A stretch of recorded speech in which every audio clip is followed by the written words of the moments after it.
Do you think this code will compile or give you an immediate syntax error?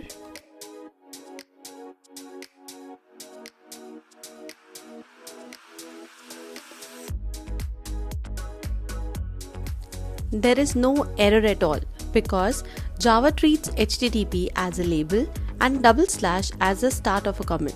So this code works perfectly fine. In this code, we have incremented count 100 times. What's the final value? Be careful of the assignment operator.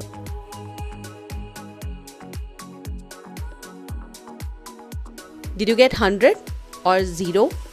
Let me explain how the operand stack works. The old value of count, which is initially 0, is saved onto the stack. After that, count is incremented and then assignment overrides the increment with the old value of count, and this happens every single time the statement is executed. Did you notice the print statement? Does it run before or after the loop body?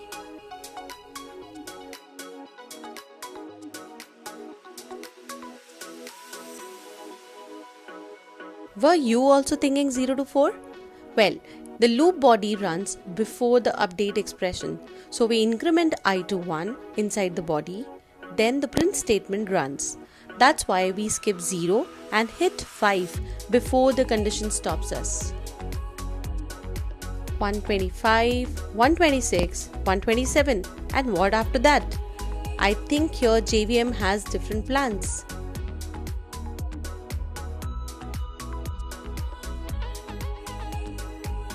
Were you thinking 3 iterations? Well, you just fell for the trap.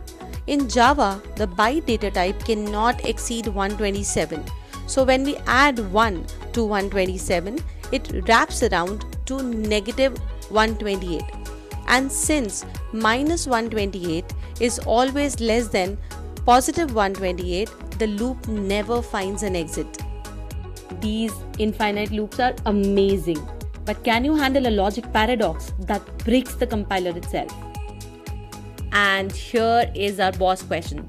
It looks like a simple infinite loop, right? But look closer at that final keyword. Most seniors fail this. Can you solve it? The answer is not what you think. I'm leaving this one unsolved for now. Drop your logic in the comments and I will reveal the official solution in 48 hours. Subscribe and stay tuned for the reveal. See you in the next one.